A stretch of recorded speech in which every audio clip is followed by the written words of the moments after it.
왜 프러시아가 독일 민족을 대표하는 정통국가 됐느냐? 그것은 나폴레옹과 대결했기 때문에.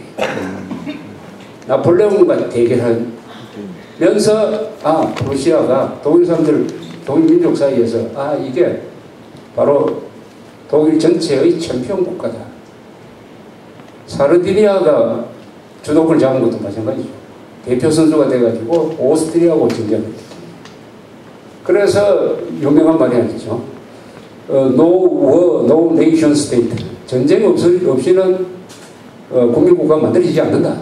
바로 이탈리아, 독일의 예가 잘 보여주고 있습니다. 이런 설명을 드리는 이유는 우리 민족사의 정통성을 인용할 때도 첫째가 뭐냐? 외세와 대결해서 통일을 했느냐 안 했느냐입니다. 외세와 대결해서 통일을 해야 됩니다. 외세를 몰아내는 통일을 해야 됩니다. 외세에 빌붙는 통일을 해서는 안 됩니다. 외세와 반드시 맞짱을 떠야 돼요. 그렇게 해야 민족이 만들어져요.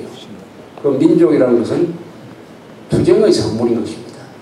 오늘날 한 민족이 이렇게 7천만이나 한국말을 쓰면서 한반도에서 같이 살고 있다 하는 것은 전쟁을 했기 때문에요. 외세와 대결했기 때문입니다. 그 통일 과정에서 바로 신라가 프러시아와 같은 역할을 했어요. 신라가 사르디니아와 같은 역할을 했습니다. 신라가 삼국통일을 할 때 우선 딱 세 사람이 나서죠. 이게 딱 똑같아요. 원리가. 통일을 하는데 딱 세 사람이 필요해요. 하나는 왕권을 가진 사람, 태종무열왕. 이 사람은 외교를 잘했어요. 또 왕이 되기 전에는 외교를 했어요. 목숨을 걸고 외교를 해가지고 당나라하고 연합 체제를 만듭니다. 당시에 최대 강대국이니까 당나라. 나당 연합군을 만드는 거죠. 한미동맹을 만드는 거하고 같습니다. 또 군사는 김유신이 딱 잡았어요. 그 다음에 태종무열왕은 백제 멸망 직후에 죽었습니다. 그것을 이어가는 문무왕, 요 세 사람이죠. 요 세 사람이 기가 막힌 이 컨비네이션 플레이를 해가지고 팀워크로서 삼국통일을 하는데, 삼국통일의 핵심은 신라가 내부 단결이 잘 됐어요. 내부 단결. 내부가 아주 단합되어 있었습니다. 왕과 신하들과 그리고 성녀들, 백성들이 한덩어리가 되어 있었어요. 또 화랑도 출신이라는 주체 세력이 있었습니다. 왕이 아주 어지러웠어요. 왕이 막 귀족을 잡아 죽이고 연개소문식으로 막 죽이고 하는 그런 게 없었어요. 의자왕식으로 부패하지 않았습니다. 이 리더십이 확고했어요. 그리고 정세를 보는 눈이 아주 그 복잡한 가운데서 이 동아시아 정세가 바뀌는 것을 간파를 해가지고 동맹국을 만들어야 됩니다. 통일은 반드시 동맹이 있어야 되는 겁니다. 반드시 동맹이 없이는 통일이 안 돼요. 이탈리아가 통일할 수 있었던 것은 프랑스의 도움이 있었기 때문입니다. 프러시아는 동맹국을 여러 군데서 찾았어요. 보불 전쟁 때는 이 오스트리아가 프랑스 편에 들지 않도록 여러 가지로 외교를 잘 했습니다. 그래서 보불 전쟁 때 1대1로 싸울 수 있는 상황을 만들었어요. 프랑스는 도와준 외교 실패를 했는지 뭔지 프랑스는 혼자서 싸우다가 졌습니다. 신라는 동맹국을 찾아다녔습니다. 이 태종무열왕이 연개소문을 만나기 위해서 고구려하고 손잡으려고 하기도 하고, 그 다음에 외와 손잡으려고 하고, 그때 주적은 백제였어요. 다 안 되니까 마지막으로 서해를 건너가서 당태종과 담판을 해가지고 나당 연합군을 만듭니다. 그래서 그 12년 뒤에 서기 660년에 나당 연합군 15만이 김유신, 소정방 두 사람이 지휘하는 이 나당 연합군이 백제를 멸망시킵니다. 8년 뒤에 고구려를 멸망시켜요. 그때 당나라가 본색을 드러내죠.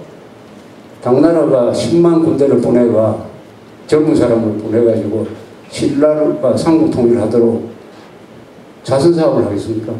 그렇게 한 다음에 신라를 앞세워가지고 백제 고구려 멸망시킨 다음에 신라까지 먹어치워가지고 삼국을 당나라 식민지로 만들겠다는 야심이 없으면은 군대를 안 보내죠. 미국 사람 같으면, 요새 미국 사람 같으면 아무 야심이 없어도 합니다만, 옛날에 당나라는 그런 인도주의적인 나라는 아니죠. 그래서 딱 본색을 드러내서 신라까지 사실상 668년에 삼국통일을 신라가 한 것이 아니라 당나라가 삼국통일을 해버렸어요. 신라는 고민에 빠졌습니다. 어떻게 할 거냐. 이대로 가만히 있으면 뭐 당나라 밑에 들어가가지고 굽신거리면서 저 당나라의 어느 한 주로서, 그래서 문무왕이라고 그러지 않고 당나라의 부하인 것처럼 해가 계림대도독이라는 계급적을 하나 줬어요. 이걸로 만족할 거냐 아니면 싸울 거냐 고민하다가 어려운 선택을 했어요. 당나라하고 싸우겠다. 그때 당나라는 세계 최강입니다. 최강의 가장 전성기의 나라였어요. 그래서 신라하고 당나라가 싸우죠. 그게 서기 670년에서 676년 사이에 우리로 보면 대당결전이라고 하고 나당전쟁이라고 하는 이 전쟁을 육지에서도 하고 바다에서도 하고 해가지고 놀랍게도 신라가 이겼어요. 그래서 당나라 세력을 한반도에서 저 만주로 밀어내버렸습니다.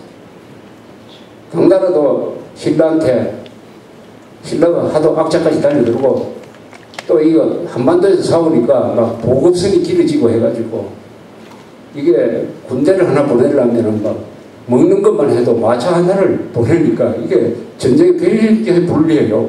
옛날 같으면 보급선이 길어지면 전쟁을 못합니다. 그러니까 한반도에서 전쟁을 했기 때문에 신라가 이긴 거죠. 신라가 근데 막 서안으로 장안으로 쳐들어갔다고 하면 이길 수가 없죠. 그래서 일종의 수비 전쟁을 잘 해가지고 마지막에는 해전을 통해서 신라가 이김으로써 서기 676년 평양에 있던 당나라의 안동 도읍을 만주 지방으로 철수시킴으로써 당나라는 한반도를 신라한테 넘겨주었습니다. 이래서 민족통일이 최초의 민족통일 국가가 만들어졌어요. 그 전에 백제, 고구려, 신라 사람들 사이에 말은 아마 비슷하게 통했을 거예요.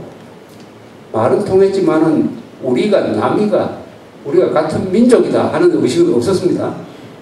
그러나 신라가 상통일해가지고 그 뒤에 1300년 동안 같이 살다가 보니까 서로가 알게 되고 혈연 관계가 생기고 같은 종교를 믿게 되고 같은 정치제도, 풍습 이런 걸 하다가 보니까 우리가 남이가 이게 같은 민족이구나 하는 생각을 갖게 되는데 한 1000년이 걸렸어요. 민족이라는 거는 만들어지는데 민족 의식이 만들어지는 데는 그렇게 오랜 세월이 필요한 것입니다. 민족이라는 것은 당군 있다 해가지고 바로 한 민족이 만들어지는 게 아니에요. 그건 과정을 통해서 만들어진 것입니다. 그 과정을 통해서 지금 만들어진 것이 한민족 또는 민족의식 이런 것이죠. 그러니까 신라가 우리 전체 민족사에서 정통국가가 될 수밖에 없었던 것은 바로 당나라하고 싸웠기 때문이에요. 당나라에 빌붙었으면 그때는 통일도 못 이뤘을 뿐만 아니라 신라의 민족의 정통성을 줄 수가 없습니다.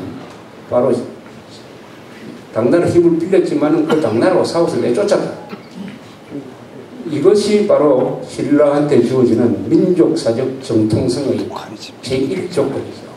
그래서 대한민국 역사는 삼국시대를 거쳐서 통일신라, 그 다음에 후삼국시대 약 30-40년 분열됐다가 다시 고려, 그 다음에 조선, 대한민국 이렇게 이어지는 겁니다. 그럼 발해하고 북한은 어떻게 봐야 되느냐?